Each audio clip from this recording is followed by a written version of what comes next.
Ukraine में परमाणु हथियारों के इस्तेमाल को रूस स्वतंत्र, पुतिन ने दी मंजूरी, अमेरिका की सिट्टी पिट्टी होगी गुम। रूसी राष्ट्रपति व्लादिमीर पुतिन ने मंगलवार को एक डिक्री पर हस्ताक्षर किए, जिसमें मॉस्को द्वारा परमाणु हथियारों के उपयोग के दायरे को व्यापक बनाया गया है। ये कदम अमेरिका द्वारा यूक्रेन को रूस के अंदर सैन्य लक्ष्यों पर हमला करने के लिए लंबी दूरी की मिसाइलों का उपयोग करने की अनुमति दिए जाने के बाद उठाया गया है। रूसी राष्ट्रपति व्लादिमीर पुतिन ने नए परमाणु सिद्धांत को मंजूरी दे दी है। इसे नए रूसी न्यूक्लियर डॉक्ट्रिन के नाम से भी जाना जाता है। इसमें रूसी सेना द्वारा परमाणु हथियारों के उपयोग के दायरे को व्यापक बनाया गया है।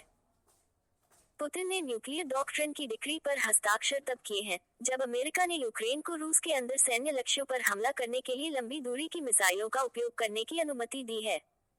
रूस और यूक्रेन के बीच युद्ध को शुरू हुए 1000 दिन भी पूरे हो चुके हैं, लेकिन संघर्ष विराम की कोई उम्मीद दिखाई नहीं दे रही। Please subscribe and follow. ये डिक्री 19 नवंबर से प्रभावी होगी।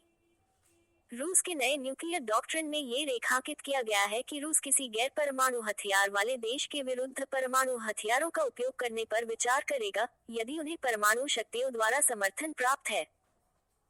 क्रेमलिन के प्रवक्ता दिमित्री पेस्कोव ने मंगलवार को संवाददाताओं से कहा, परमाणु हथियार संपन्न देश की भागीदारी के साथ गैर परमाणु देश द्वारा आक्रमण को संयुक्त हमला माना जाएगा। पेस्कोव ने कहा, हमारे सिद्धांतों को वर्तमान स्थिति के अनुरूप लाना आवश्यक था। उन्होंने नए परमाणु सिद्धांत को एक बहुत महत्वपूर्ण दस्तावेज बताया, जिसका विदेशों में अध्ययन किया जाना चाहिए। उन्होंने कहा कि रूस ने हमेशा परमाणु हथियारों को खुद की रक्षा के साधन के रूप में देखा है। उन्होंने कहा कि उनका इस्तेमाल केवल तभी किया जाएगा जब रूस को जवाब देने के लिए मजबूर महसूस होगा। पुतिन ने यूक्रेन के खिलाफ लगभग 3 साल के अभियान के दौरान कई बार परमाणु हथियारों के इस्तेमाल को लेकर धमकियां दी हैं। इससे पश्चिमी देश लंबे समय से टेंशन में हैं। खुद पुतिन और उनके कार्यालय क्रेमलिन ने कई बार कहा है कि रूस के अंदर हमले में इस्तेमाल किए गए हथियार को देने वाला देश भी यूक्रेन के बराबर ही दोषी होगा और उसे युद्ध की कार्रवाई माना जाएगा। पुतिन ने कहा है कि अगर रूस के अंदर हमला होता है तो वह भी पश्चिम के दुश्मन देशों को लंबी दूरी तक मार करने वाले शक्तिशाली हथियार देंगे। रूस का नया परमाणु सिद्धांत मॉस्को को बड़े पैमाने पर हवाई हमले की स्थिति में परमाणु प्रतिक्रिया करने की भी अनुमति देता है, भले ही दुश्मन केवल पारंपरिक हथियारों का उपयोग कर रहा हो।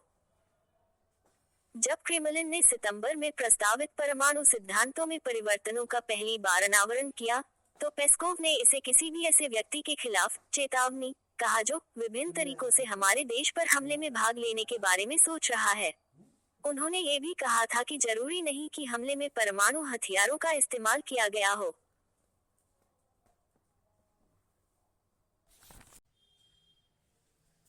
यूक्रेन में परमाणु हथियारों के इस्तेमाल को रूस स्वतंत्र, पुतिन ने दी मंजूरी, अमेरिका की सिट्टी पिट्टी होगी गुम।